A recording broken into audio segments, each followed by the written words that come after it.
sensing.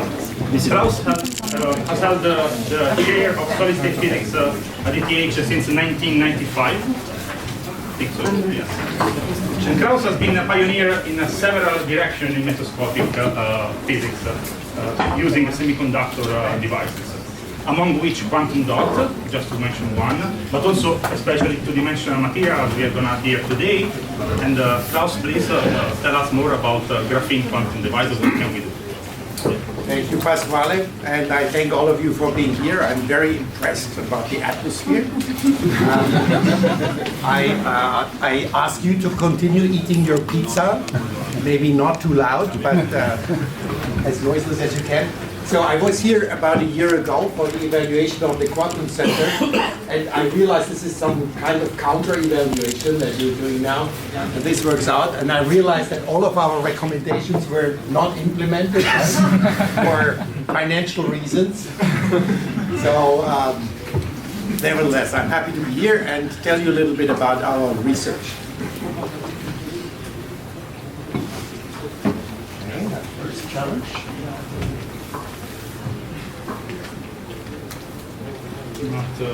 Pointer, right? Here we go. So we all love quantum, right? I assume everybody in this room loves quantum. I would say maybe half of you want to build a quantum computer. We come to that later. And there are some of the candidates here, and these are just some. You know, there are many more candidates out there of people who claim they can build a quantum computer. I think they are all on a good track. It's all very interesting. But I think we all agree that probably this is the most promising route, right? So let's vote. Who thinks that this is the most promising route? We'll do the vote again after my talk, and now we'll see where we go. Okay, so quantum dots. If you think about the history of quantum dots started with gallium arsenide. Gallium arsenide has always this, people say, not only for quantum dots, but also for transistors, it's the material of the future, and it will always be. That was back in the 90s when it was better than silicon, and people thought it would replace silicon. It never did. The best quantum dots, I think, are still made in gallium arsenide. This is a fantastic material. If you build 5 quantum dots and you want to have 3 electrons in each quantum dot, you can do it. But the problem is, it's not a good qubit. It's not a good qubit for fundamental reasons. One of them is that it's full of nuclear spins, and you cannot get rid of the nuclear spins. But if you simply think about quantum dot properties, most of it has been done in gallium arsenide. Most of the readout techniques that we know today for qubits have been pioneered here, and also most of the different kinds of qubits. Now, the workhorse today is silicon. And silicon, of course, is close to the semiconductor industry, though that's a big advantage. You can make it nuclear spin-free, that's another advantage. And it's a group 4 element. And there's also the newcomer in the game, germanium, that has many of the advantages of silicon. But I think most of the most promising spin qubits that we have today, they are built in silicon. And then there's, of course, graphene. And graphene as one of the 2D materials. There are other 2D materials. And I think graphene shares basically the same advantages of silicon, maybe even better than silicon. It comes with a big disadvantage. There's no graphene technology, of course, but that's what we are here for, right? To develop new ideas, new physics, new technology. So why is graphene such a fantastic material? If you think about qubits, and in particular about spin qubits, if you just take natural carbon, it is 99% nuclear spin-free without doing anything. So you're almost isotopically purified. Not quite, but almost. Second, graphene, carbon, is element number 6 in the periodic table. If you think about the strength of spin-orbit interaction, it roughly scales with the size of the element as you go down the periodic table, and graphene is element number 6. So if you think, what could be better than graphene? Well, there is hydrogen, not good, helium, not good, lithium, maybe not good either, right? So there's nothing below carbon, basically. And of course, these 2 arguments, they have been around for a long time. They have been around long before graphene was basically made available. It's true for any carbon-based material, for carbon nanotubes and so forth. And I think we know this, but there's no real experiment that really demonstrated that these advantages are useful for a real qubit. Okay, now let's talk about band structures. Quick review about band structures. I start here from the semiconductor book from say 1981. You see the band structure of silicon and the band structure of gallium arsenide. And you see obviously the indirect gap and the direct gap. I guess we all know that. And then there's graphene on the other side, and graphene is rather simple. Graphene has this linear dispersion, energy versus momentum, and it is not a semiconductor. Graphene has no band gap, but you can position your Fermi level at charge neutrality, which presumably has zero density of states, but in reality we know that there's never zero density of states really. There are interactions and disorder and so forth. So graphene you cannot pinch off. Welcome. Thank you for coming. Okay, so if there is no gap, how do you confine your carriers? You cannot build a dot, and there is no way to build a qubit. So what is the way out? You take bilayer graphene, you take 2 layers of graphene. If you have 2 layers of graphene, this linear dispersion becomes a parabolic dispersion close to charge neutrality. And the important thing is that now you can break the symmetry between these 2 layers by applying an electric field. So if you apply a vertical electric field, you can actually break the symmetry and you open up a band gap between the conduction and the valence band. So you make a real semiconductor. And in addition, this gap is now tunable. It's not just a gap, it's tunable.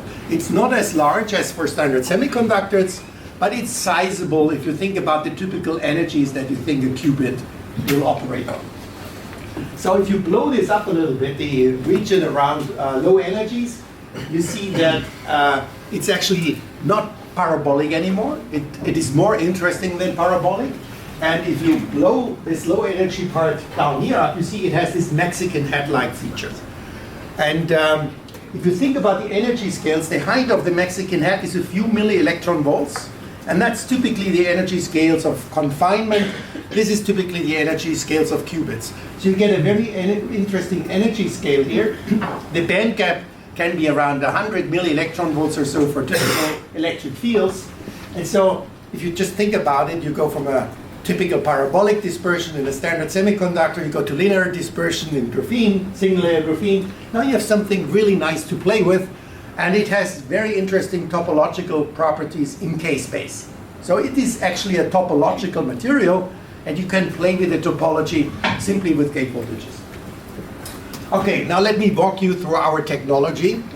And this is our sticky tape technology, okay? It's a very, very tricky technology, and I think who's behind that are all the PhD students and postdocs. Kyrva knows a little bit about the difficulties of how to make such a sample. It cannot be overappreciated, right? We don't start from a nice silicon wafer with a 40-year history and stuff like that. Actually, we do start with a silicon wafer. But what comes on top of that is all handmade. And so graphene, you take boron nitride on top. Then there's a piece of bilayer graphene with natural edges. Cover it again with boron nitride. And then you etch down a little bit and you make 2 Ohmic contacts to pass a current through this piece of graphene. And at the very end, you put down another insulator and a top gate. And now you can apply a voltage between this top gate and this back gate, which is also graphite in our case. That allows you to apply a vertical electric field locally. So you can tune your band gap there. And now as you pass your current from source to drain, it has to pass through this gapped area. And that allows you to measure the gap size and the resistance you can achieve and stuff like that. That sounds very straightforward, and the ideas are actually around since the beginning of graphene, but it took many, many years to get that going again. We were short of giving up something like 8 years ago, and now it works perfectly well. So, and I should mention these 2 gentlemen here from Japan, Professor Watanabe and Professor Taniguchi. Without them, we wouldn't do anything. And I think the entire community would not do anything, because this boron nitride is utterly important for all the 2D materials. I recommend you to check the citation index of these gentlemen. They have something like 3 papers a day. So it's absolutely stunning. On all the good papers, they are co-authors and they deserve it. Okay, now how do we actually make a quantum dot with this bilayer graphene? Here is a schematic. So this is our bilayer graphene, source and drain contacts. We have a backgate, a uniform backgate, and now we have these blue dashed regions. These are what we call the split gates. So if we apply a voltage between the split gate and the backgate, we can open a local band gap.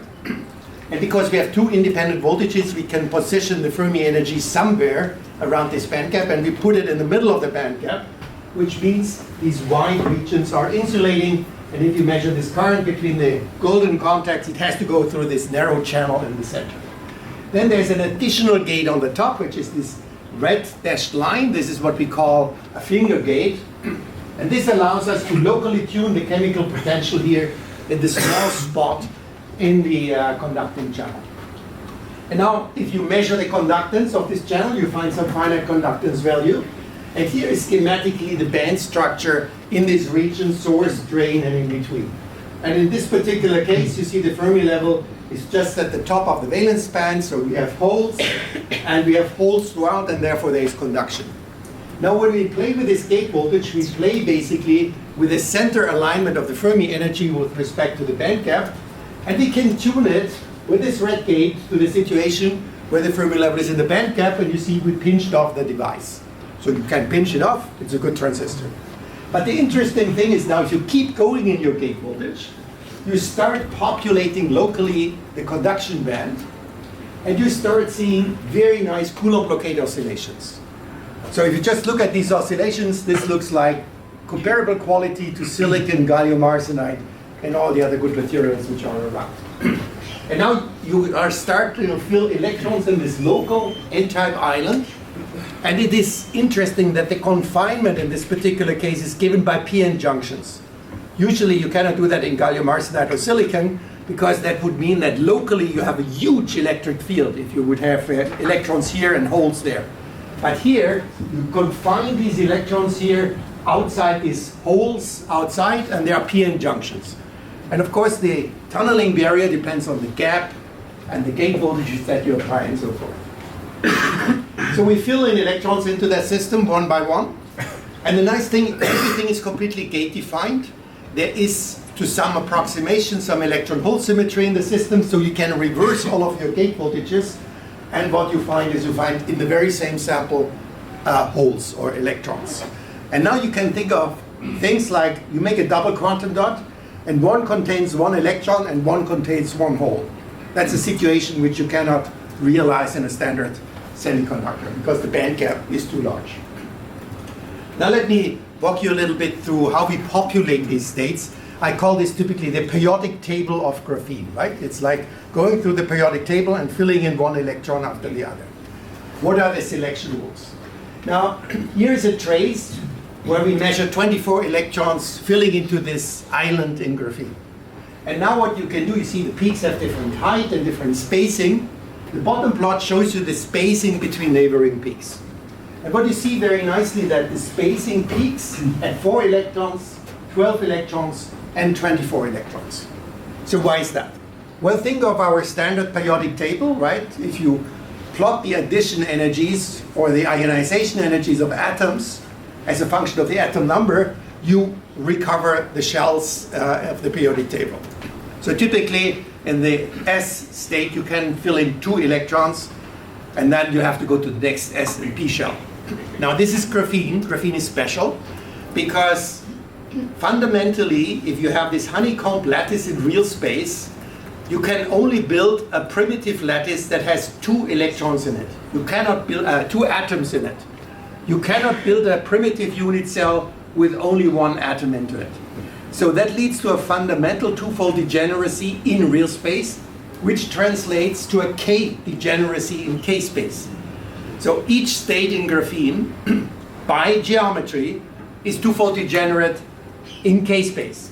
So that means if you have an S-like wave function in your quantum dot, it's 4-fold degenerate, 2 for spin and 2 for valley. And that's what you see here. The first 4 electrons, they all have an S-like character. you fill in the spin and valley states, and then you have to pay more energy because then you have to go to the P shell. Now let's look at the P shell. The P shell in 2 dimensions is twofold degenerate, right? So you have 2 for the P shell, 2 for spin, 2 for valley. That gives you the next 8 electrons. Now, what about from 12 to 24, right? 12, we need a 3 somewhere. Where do you get a degeneracy of 3? That's very unusual. Well, we think in graphene we have these Dirac cones and parabolas and stuff like that, and we almost think of circular circumferences. But that's of course not true. If you look at the band structure of graphene, it has a hexagonal symmetry. If you go higher up in energy of your Dirac cone, this is not a cone anymore, but this cone has what we call trigonal warping. And this trigonal warping reflects the underlying symmetry of the lattice. And if you look into that symmetry, it effectively leads to a 3-fold degeneracy if you have a certain condition of energy and electron number. And one can do the calculation and one can show that as you fill in electrons in your quantum dot, you start to screen your quantum dot, that potential gets larger, the energy levels go down, and you can show that that's the reason for this 24. Now let's go one step further. Let's see how you fill in the states. How do you fill in spin and valley? Is it spin, spin, valley, valley, or how does it work? So we measure magnetic field dependence. And what I show you here is the in-plane magnetic field dependence of each of those peaks. So these are the first 4 peaks. And we apply an in-plane magnetic field, so it only couples to the spin degree of freedom. It doesn't couple to orbital degrees of freedom. And what you see is the first 2 peaks, they're moved to the left. The second 2, they move to the right, higher energy as a function of magnetic field. If you plot basically what you expect for a G factor of 2, you see the red dashed line. So what that means is, as a function of magnetic field, we fill in the first 2 electrons with the same spin direction, and the next 2 electrons with the opposite spin direction. So we know that these 2 electrons have the same K quantum number and opposite K quantum number, same spin quantum number. So that's already very interesting, because now let's assume we stop here at 2 electrons. We have 2 electrons with the same spin. That's very unusual. Typically, if you have a 2-electron state, it's always a singlet state. Think of helium. Think of the hydrogen molecule. Think of quantum dots in silicon or gallium arsenide. The first 2 electrons are a singlet. The first 2 electrons here are a spin triplet. So now start thinking about singlet, triplet, qubits, right? Doesn't make sense here. Okay. Now, so we understand the filling of the first S shell. That's the P shell. And you see again the first 4 of those 8, they tend to the left, low energy. The next 4 go to the right. You can assign the G factor, and then you can see, aha, this is how we fill the second shell. And it's very similar to the periodic table, with the additional ingredient of the valley degeneracy, which I think is very special to graphene and doesn't exist in the other semiconductors. So what I find interesting here is that you start with a graphene lattice, hexagonal symmetry, that's very fundamental. You build this complicated quantum dot, and this twofold degeneracy that you find in real space shows up in the quantum dot spectrum. So you do very fundamental physics, basically, by just looking at a quantum. Okay, so that's the quantum dot. Now we want to move towards something qubit-like. So now we built something that has a charge detector, very much inspired by what people have done in gallium arsenide and silicon. So these bluish gates, these are the gates where we deplete the carriers below. We have these 2 conducting channels. We build a quantum dot here. We confine on the other side, and then we have something like a quantum point contact, and that becomes sensitive to the neighboring charge by capacitive coupling, and that allows you to measure the charge occupation on the other side without even passing a current through. A technology that has been developed by the spin-QP community. So we do something called the Ensslin readout. Ensslin was a PhD student in Delft, I think almost 20 years ago, and he developed that scheme for gallium arsenide, and I think everybody in the spin-QP community now uses it. So what you do is you take the ground state, you split the ground state by a magnetic field, spin up, spin down. Then you fill 1 electron into your system. This electron could go in the spin up or the spin down state. Now you shift your state such that it's exactly the Fermi energy of the lead is between those two states. Okay? So now if you have filled the electron in the upper state and your Fermi level is here, you have to just wait until the electron leaves and is replaced by an electron with the opposite spin. That's the spin lifetime. If you have filled the electron in the lower state, it just stays there. So these are two possible experimental outcomes. I show you one here. This is the detector signal as a function of time. You see, you monitor the detector signal in the read phase, so that's the load, that's the read.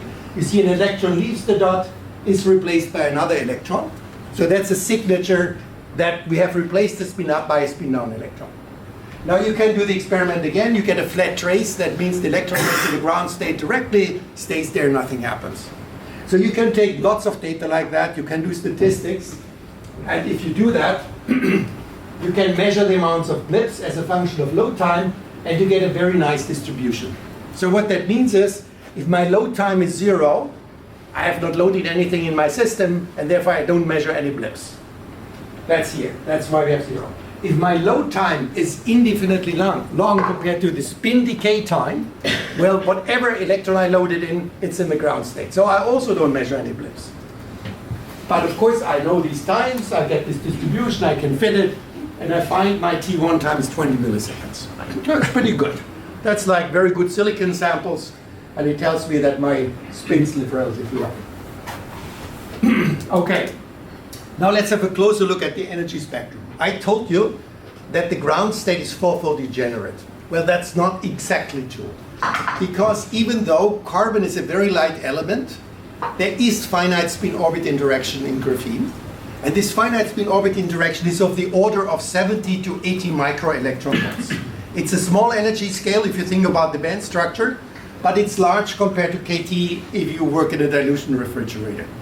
So effectively, this fourfold degeneracy is lifted actually into two doublets, and the splitting here is the spin orbit interaction in graphene. That's roughly 70 microelectron volts. And what you're left with are two doublets. And look at these two states. They're very interesting. They have opposite K and opposite spin. Look at the upper states. Same is true. So you have the spin valley locking for each of the states. Now if you look, for example, if you load an electron into this state, in order to go down here, it has to flip spin and valley. If I increase my magnetic field beyond this crossing and I go from green to violet, K stays the same, spin has to flip. So I only need a spin flip, I don't need a valley flip. So by playing with this band structure here, I can have all kinds of blocking mechanisms. Very interesting is the in-plane magnetic field. The in-plane magnetic field does not lift degeneracies. That's very different to any other semiconductor. It just aligns the spins. Remember, at this point, K and K prime are opposite and up and down spin are opposite. So what happens in a magnetic field that the opposite spins align and the K stay different, so you keep the degeneracy. That will be important. Okay, now we play in that diagram, and Arthur played an important role here. Now we can measure the spin T1 time, the valley T1 time, or the spin and valley T1 time. And I just want to point to one particular number here, which is this one. The T1 to flip spin and valley. It's 40 seconds. So that's pretty long. So we started out by thinking this could be a good qubit, but you can have a qubit that lives too long, right? If your qubit lives forever, how do you manipulate it, right? So we are now in a situation where we have a qubit that might be too long lived. But we all know as experimentalists, it's easy to make the lifetime shorter, right? There's always ways to make it shorter. It's hard to make it longer. Okay, so this came as a surprise that it's that long, and it probably is even longer than that, because you have to imagine this number comes out of a statistical analysis, so you have to measure thousands of events. If they take 40 seconds, you can calculate how long it takes. At some point, you have to worry about the stability of your sample and the lifetime of the PhD student. And it's probably even longer than that. Okay, so that's our conclusion. You see, at ETH, I hope you do that also at EPFL, we get teaching, we get taught how to teach, right? And one of the main lessons I got taught was that the average attention span of a student is 8 minutes. Now, I know EPFL is much better. It's time to take a break. Okay. Now, let me add one ingredient to what we just discussed, and that is spin-orbit interaction. Spin-orbit interaction, I told you it's very nice to have it small because it's a mechanism that can decohere spins, but it's a nice mechanism to manipulate spins. So it comes with pros and cons. So let's see whether we can change the spin-orbit interaction. And there's this idea that you take bilayer graphene and you put just next to it one or a few layers of TMD, transition metal dichalcogenides. And that's an idea that has been around for some time, and there have been a number of experiments that have done that, but for planar systems. Now let's try to do the same thing for quantum systems, right?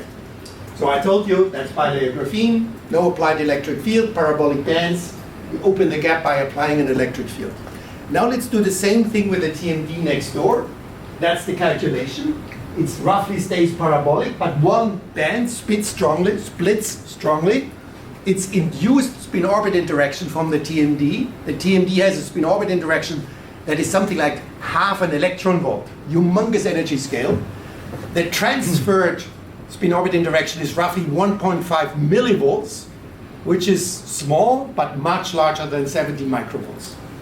So, and the interesting thing is only one of the bands splits, and which band splits depends on which side of the bilayer you have your TMD. So, again, 2D, these are the experiments. Now, let's build a quantum point contact. Quantized conductance. No TMD, standard bilayer graphene. Conductance versus channel gate voltage, and you see nicely quantized plateaus at 4 e squared over h. That's what I told you should expect because you have spin and valley degeneracy, right? Each 1D channel is photodegenerate. Now we make exactly the same sample, but we add a TMD on one side. And this is what you get. You see now the plateaus occur at 2 e squared over h, while the 4 plateaus are always stronger, and there are weak 2 plateaus in between. Okay? So what has happened? We have lifted this 4-fold degeneracy by just adding a layer on the other side. Our worry was that the graphene would not be clean anymore after that. It actually happens to be that the samples seem even cleaner if you add TMD. So that's the good news. We don't exactly know why. So you can directly see the spin-orbit interaction here. Now look at the magnetic field dependence of a standard quantum point contact. So what you see here, that's perpendicular magnetic field. Here you go through the various quantized modes. You see each of those modes splits into 2. It's perpendicular magnetic field, so it couples to the orbital degree of freedom. Spin splitting is too small, cannot be resolved here. So you see that each of those modes splits into 2. This splitting depends on the Berry curvature of the graphene that gives rise to an orbital magnetic moment that gives rise to a valley G factor, which is something like 20 or 30, depending on the sample. You completely understand that that's linear in magnetic field, and it's the valley splitting. So remember, this is 0, 4, 8, 12, and so forth. We do the same experiment with a TMD, and you see that each of those points has already split in 2 by spin-orbit interaction. So now you have a direct measure of spin-orbit interaction. So basically, the distance between next nearest neighbors, that's the level spacing of the QPC, while this splitting here is directly the spin-orbit interaction. And if you think how to measure spin-orbit interaction in experiment, it's always relatively complicated. You have to do weak localization measurement, which is hard to interpret. You do a beating of Shubnikov-de-Haas oscillations. So you can measure it and you apply some theory and extract some parameters. This is easy here. This is energy. This is spin-orbit interaction. So you can directly measure it. And what you can also see that these pairs of states, they basically move all in parallel, similar as the states moved here in this direction. So the spin-orbit interaction is directly there. But now you can imagine how much of the TMD goes into the bilayer graphene. That depends on the electric fields. So now spin-orbit interaction becomes a tunable parameter. And I show you directly the end result. You can imagine you can also do quantum dots this way. You can measure the energy of the first excited state That's directly the strength of the spin-orbit interaction. You can plot the strength of spin-orbit interaction as a function of the electric field that you apply. And you see you can tune it from 1.5 almost down to 0. So now you could think of a spin qubit. You know, spin orbit is bad for coherence, but spin orbit is good for manipulation. So you could think, okay, let's prepare our spin state with low spin orbit. It has a long lifetime. Now we want to manipulate it. So let's put it in a regime where spin orbit is strong. Let's manipulate it and then move it back where spin orbit is weak again. I know this argument has many flaws and is way too simple, but you can start dreaming along these lines that spin-orbit interaction can be tuned over 1 to 2 orders of magnitude. This is not what you can do with Rashba effect, where you can tune a little bit. This is a dramatic change in spin-orbit interaction. Okay. So you see, another 8 minutes are up. So we all want to build, at least 50% of us want to build a quantum computer.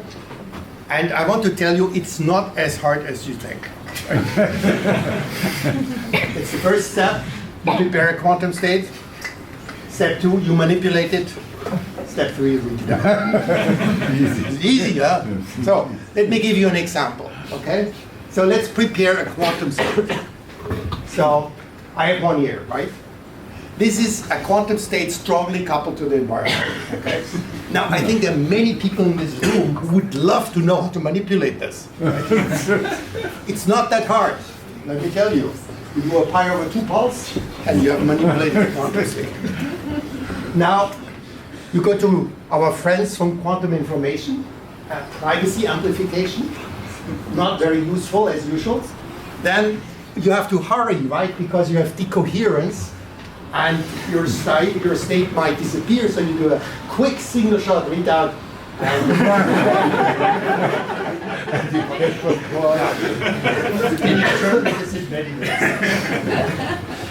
Okay, so now I'm coming towards the end of my talk. Now I will show you a few things, just recent results of this and that are related to qubits and coherence.